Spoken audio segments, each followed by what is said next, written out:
The holidays are about spending time with your loved ones and creating magical memories that will last a lifetime. So whether it's family and friends you haven't seen in a while, or those who you see all the time, share holiday magic this season with an ice-cold Coca-Cola. Copyright 2024, The Coca-Cola Company.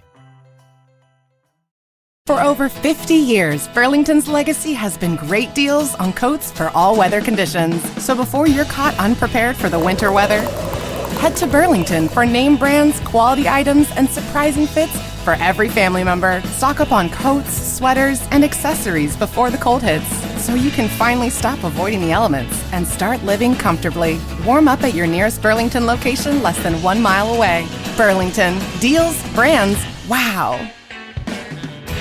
This episode is brought to you by Allstate. Some people just know they could save hundreds on car insurance by checking Allstate first. Like you know to check the date of the big game first before you accidentally buy tickets on your 20th wedding anniversary and have to spend the next 20 years of your marriage making up for it. Yeah, checking first is smart. So check Allstate first for a quote that could save you hundreds. You're in good hands with Allstate. Savings vary. Terms apply. Allstate Fire and Casualty Insurance Company and Affiliates. Northbrook, Illinois.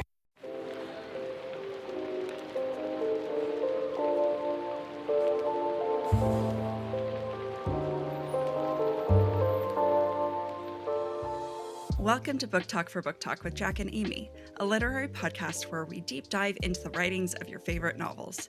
This winter, we are hosting a book club while we prepare our 10-part literary analysis of Sarah J. Maas's Throne of Glass. This is Jack. And I'm Amy. And each week we'll discuss one book from our winter book club roster. By using our literary backgrounds, we'll provide a flash analysis of each book, as well as discuss listener thoughts. This is part 2 of this week's episode, where we're discussing Once Upon a Broken Heart by Stephanie Garber. Now let's go into some positive comments. People are big fan of Jax. They say the banter between Jax and Evangeline. I'm just going to say Jax because she ain't got no banter. Jax. Everyone loves Jax. I love Jax. In the series, was so glad to get more of him. I guess there's another series, Caraval, that he's in that series too. Interesting. Oh, I didn't know that. No, I had no idea. But a lot of people are reading through all the comments, Jax, and they're not talking about me. So, I agree. I think Jax was the most interesting character in the book. And even when you have these moments where she describes Jax as being confused and hurt all in one look, but then quickly covers it up, those are little moments that adds the depth, adds the layers, you almost wonder, does he like her? Does he not like her? I don't think that there's ever a moment where he's romantically interested in her. I think that she interprets his charm and banter as potential, maybe not interest, but it's what makes her like him. And that could be very much like, I'm like, damn it, girl, that I get that, stop it. I feel that very hard. I'm 35 and I still get it, where I'm like, I texted you this week where I was like, damn it, this person is just super charming, and I guess like we're married now. I think we fall into the trap constantly. Oh, absolutely. I think what I sent you was direct a quote of, why did he laugh at my jokes? I think we're expecting a child now. Like, I'm now pregnant. So it is very, I get that. And that's what does make me like him. Yeah. And it makes me kind of like her, because it is not like her. It makes me like interested in her more. Like her, the only thing that's for me personally fascinating about her is the fact that you can see her struggle a little bit with attraction towards him when he does not have one with her. Towards her. Yeah. And that's very real. Yes. Right? Oh, yeah. Don't I know it? I mean, I do too. I've been in that situation plenty in my life. Yeah. And maybe that makes us capable of empathy for her, even if we don't necessarily love her purpose in life or in this book. Yeah. Yeah. And so but like Jax is a funny guy. I love this concept of he is doomed to kill every woman who is not his one true love. So tragic. And the amount of times he must have thought that he met his one true love. Yeah. You know, the amount of Yeah. times that he was like, wow, this is, you know, maybe she's it. And you can't test it without killing her. Yeah. Yeah. I mean, it makes sense why he's so closed off and he's so bitter and he doesn't Yeah. trust anyone. He Yeah. can't trust himself. You know what? If this was not a YA book, this is me. I'm sorry. I know I'm talking about children in this, but like, let's pretend I'm not. If this was Let's not a pretend they're YA, 25. yeah, yeah. I mean, Jax is a fate. He's like forever Yeah, years yeah, old. yeah, yeah. But she's whatever. Okay, so she's 25. He's still a fate. I feel like there would have been a scene where he was like, I don't love you, but like I'm physically attracted to you and I can't kiss you, and then they would have sex without kissing. Mm-hmm. Or he's like, to make up for it, I'm gonna kiss you down there. Yeah, I thought about that. I was like, does that count? Is it like what is it? Is it like lips? Because like which ones, you know? And Yeah. it's no, I was like, if this was not a YA, I feel like there'd be a sex scene without kissing. And I feel like that could have been really good. Uh Obviously I don't want that because I just like there was nothing about these characters that made me find them like, ooh, I wish they were older. You know what? Like it's not like Yeah. when I read Throne of Glass where I was like, fucking hell, why was this? Why just age them up, age them Yeah. up. Yeah. Every once in a while, like I'll bring it up to someone and be like, oh yeah, they're like she's like 19 or 17, like she's very young, She's and very young. I think she might even be younger than that. And I feel like she starts Throne of Glass as like 16 or something. I could be yeah, wrong. I could no, be misremembering. I mean, stick around for January when we do our analysis of Throne of Glass and we'll figure it out. But I would mention that to our friend Cambria, and she was like, nope, she's 30. Can't tell me otherwise. I refuse. Sorry. Yeah. No, people in their 30s can't move the way Aelin No, I moves. can't. I can't. It's hard. Okay, let's talk about, I mean, that no one has in their comments, but one character that I did find interesting was her stepsister, Marisol. I I okay, I'm feel can you see the conflicting emotions and thoughts like all happening at once where I'm like, I Yes. haven't thought about this and all my thoughts are happening once. I like that we had a lot of moments where we could give Marisol a chance and think, Mhm. oh, maybe she's not that bad.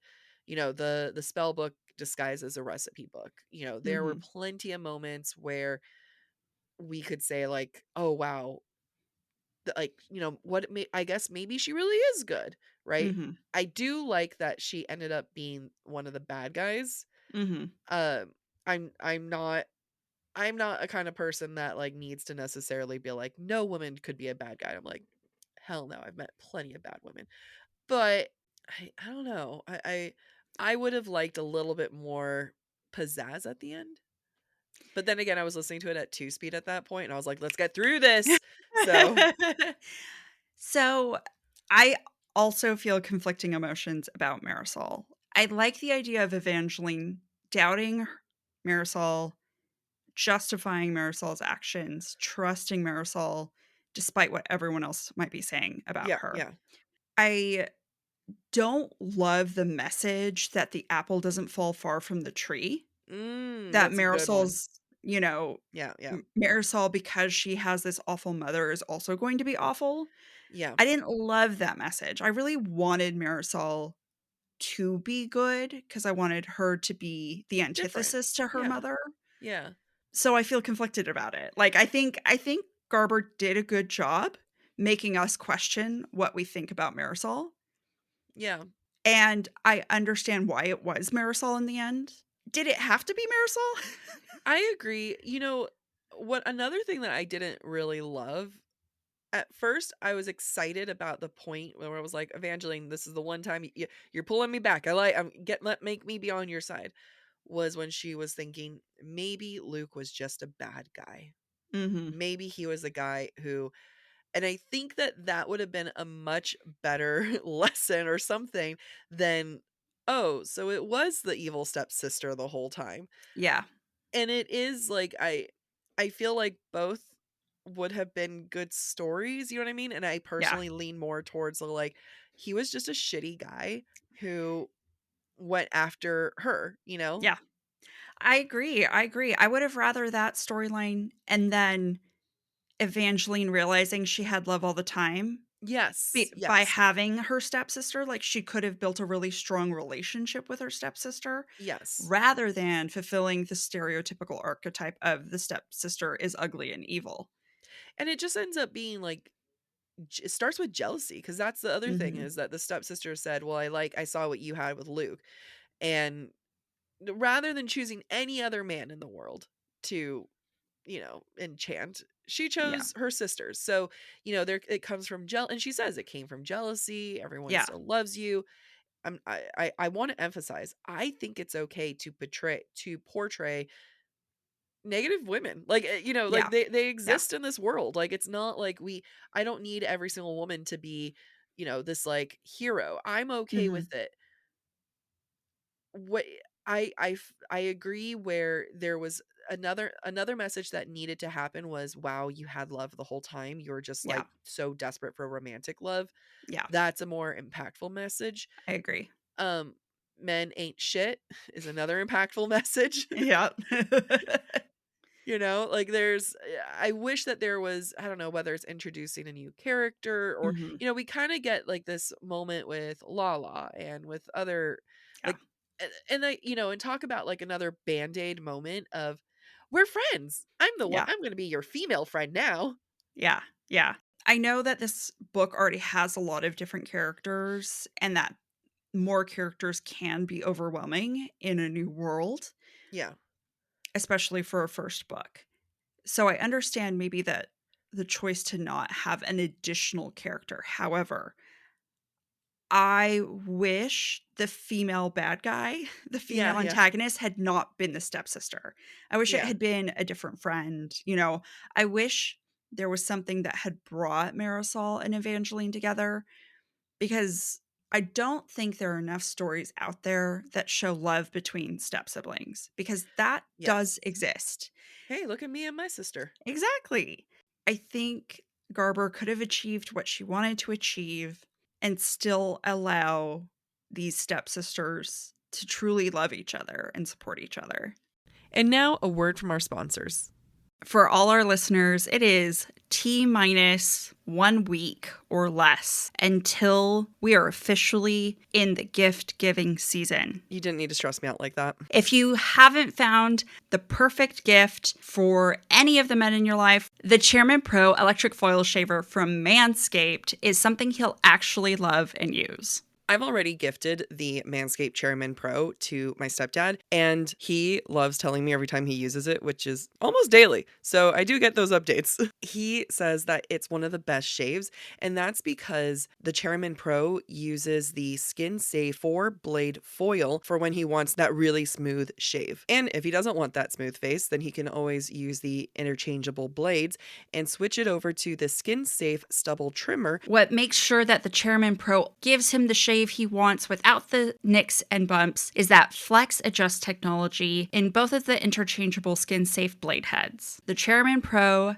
has up to 75 minutes of runtime on a single charge so that he can have that successful shave every day. The Chairman Pro is waterproof, which means you can use it in the shower, and it simplifies cleanup. Our friends do complain about their partner's whiskers everywhere in the bathroom. We should give that to our friend. Yes. Yes. You know who else can get it? Our listeners. And they can get them the Chairman Pro package for the holidays. It's a thoughtful and practical gift he'll actually use and love. Get 20% off plus free shipping with the code BOOKTALK, BOOKTALK, at manscaped.com. That's 20% off plus free shipping with the code BOOKTALK, BOOKTALK, at manscaped.com. One of the hardest things for me during the holiday season is I want to keep myself accountable for the things I've committed to both prior to the holidays and hopefully post-holidays in the new year. I want to be gluten-free. I want to avoid a certain amount of saturated fats. I want to accomplish certain things with what I'm eating.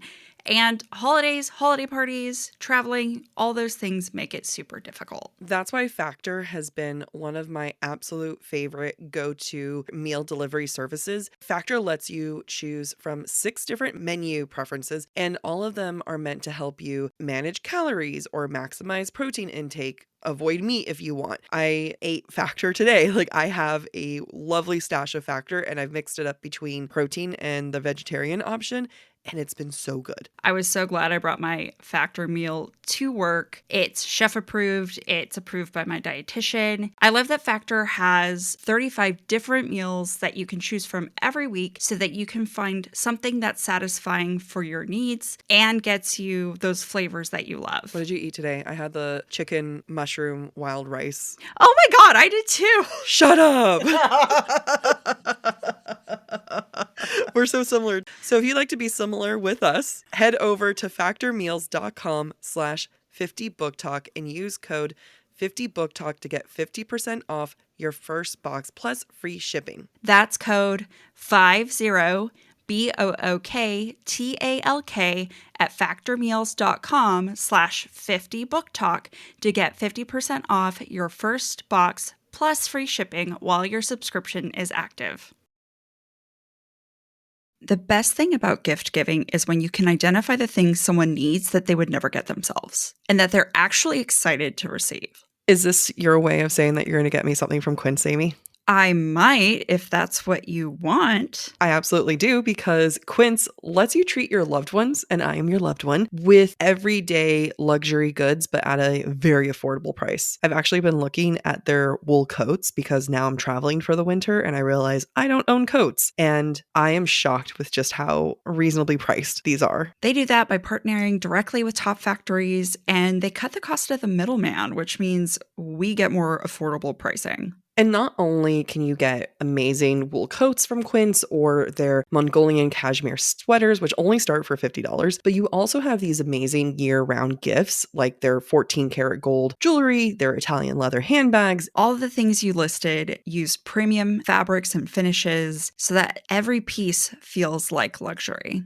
Gift luxury this holiday without the luxury price tag. Go to quince.com/booktalk, BOOKTALK, for 365-day returns plus free shipping on your order. That's QUINCE.com/booktalk, BOOKTALK, to get free shipping and 365-day returns. Quince.com/booktalk.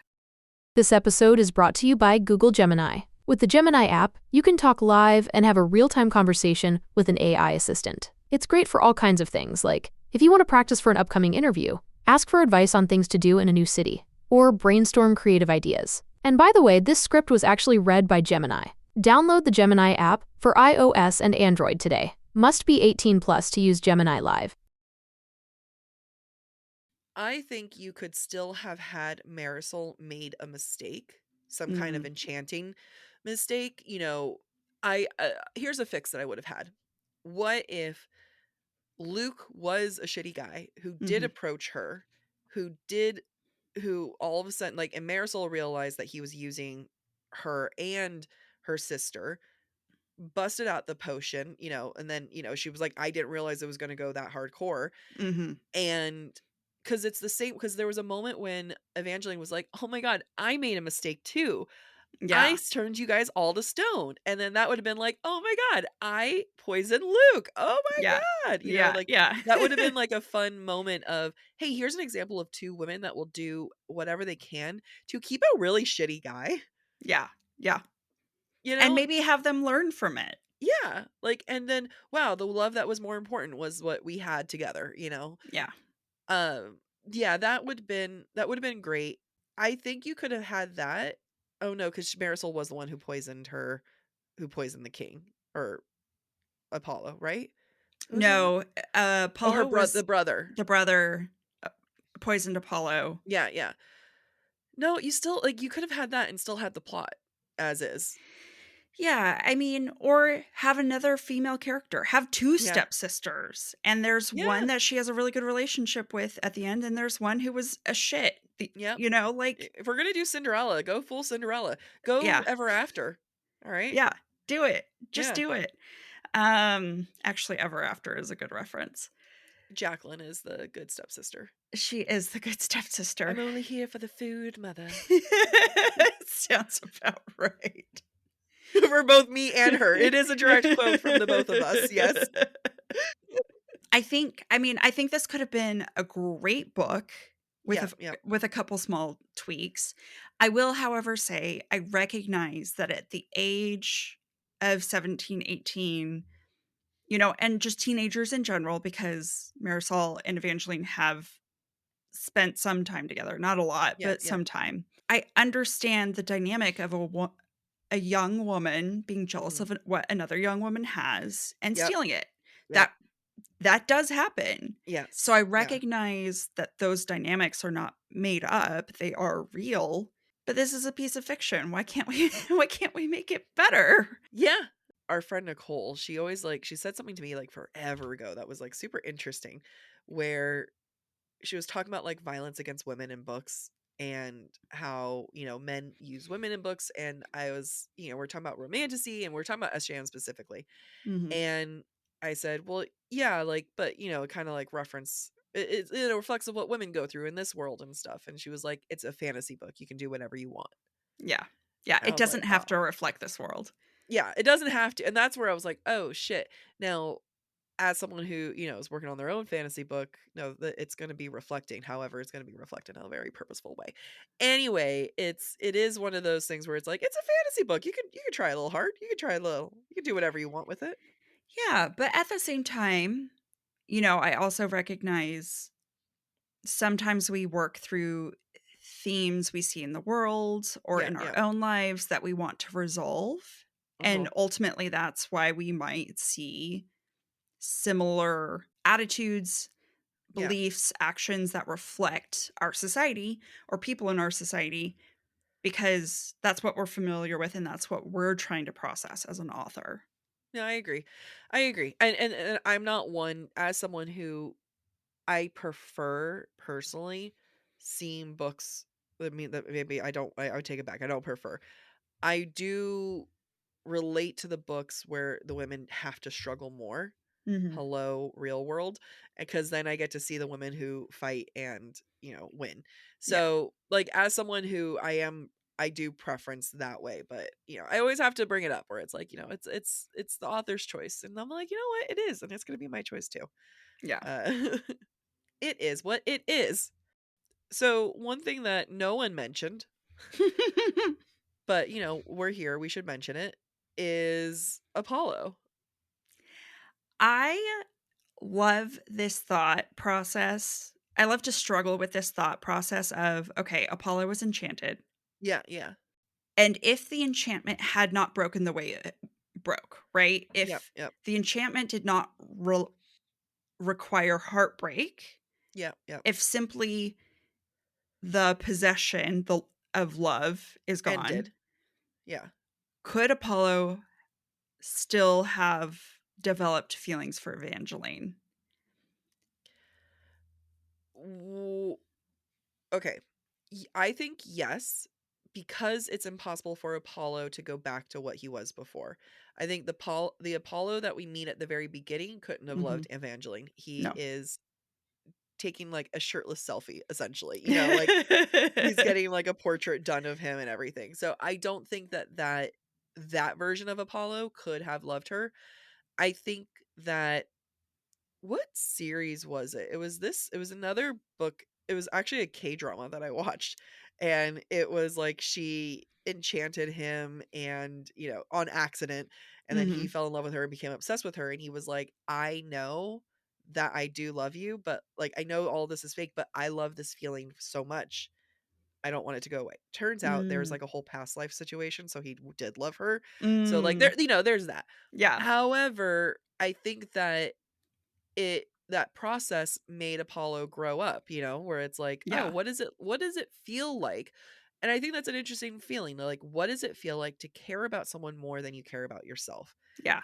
Yeah. And that changes you. That Yeah. totally changes you. Yeah, absolutely.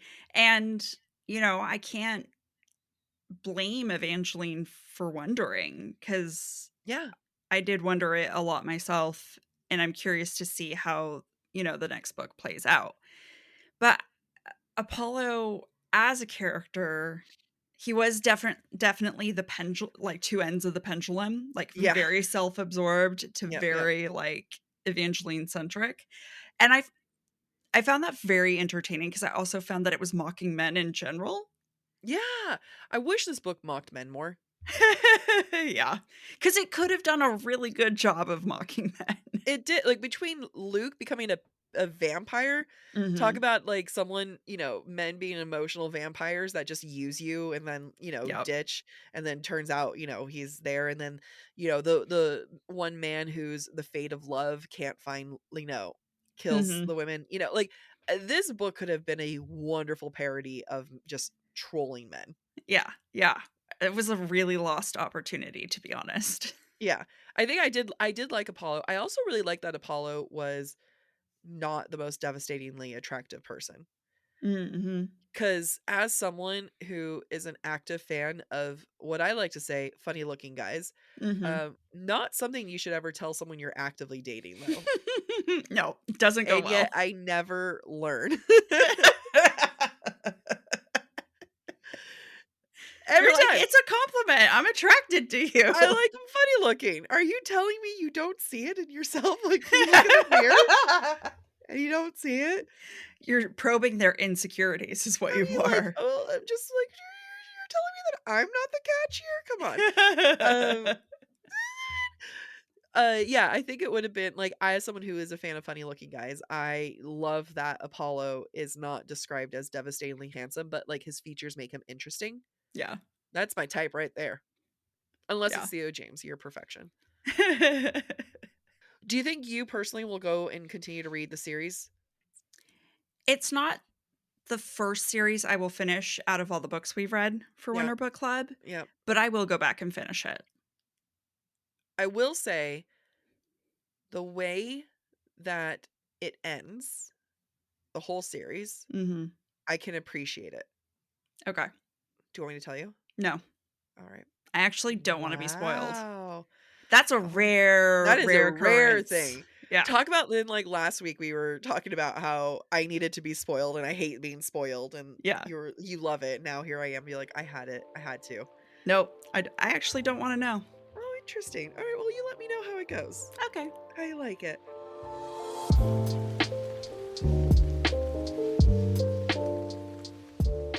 Thank you for listening to this week's episode of Book Talk for Book Talk with Jack and Amy. We encourage you to rate and subscribe to our show on your preferred podcast listening platform.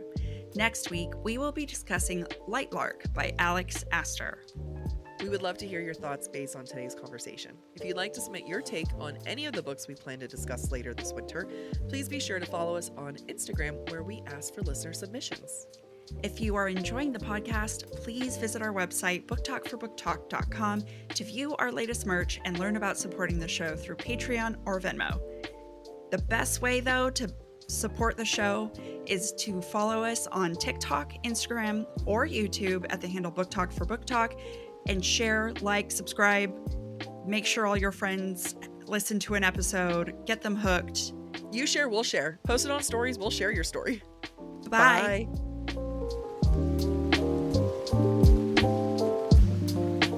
All right, and then we make sure we just do extra emphasis at the end of, like, please share on your stories, share the episode with friends.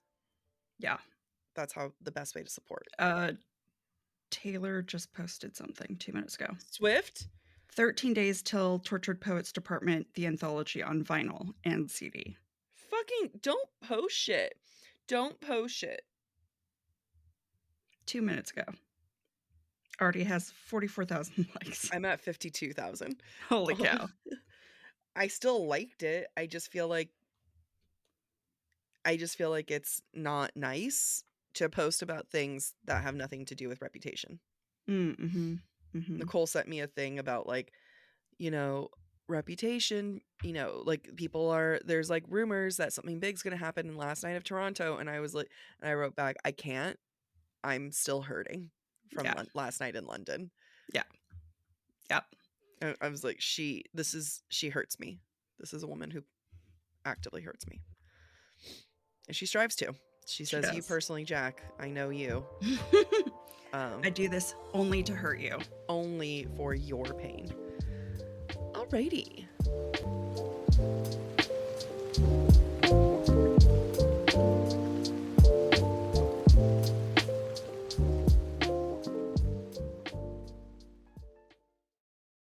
The best thing about gift giving is when you can identify the things someone needs that they would never get themselves, and that they're actually excited to receive. Is this your way of saying that you're going to get me something from Quince, Amy? I might, if that's what you want. I absolutely do, because Quince lets you treat your loved ones, and I am your loved one, with everyday luxury goods, but at a very affordable price. I've actually been looking at their wool coats because now I'm traveling for the winter and I realize I don't own coats. And I am shocked with just how reasonably priced these are. They do that by partnering directly with top factories, and they cut the cost of the middleman, which means we get more affordable pricing. And not only can you get amazing wool coats from Quince or their Mongolian cashmere sweaters, which only start for $50, but you also have these amazing year-round gifts like their 14 karat gold jewelry, their Italian leather handbags. All of the things you listed use premium fabrics and finishes so that every piece feels like luxury. Gift luxury this holiday without the luxury price tag. Go to quince.com/booktalk, BOOKTALK, for 365-day returns plus free shipping on your order. That's QUINCE.com/booktalk, BOOKTALK, to get free shipping and 365-day returns. Quince.com/booktalk.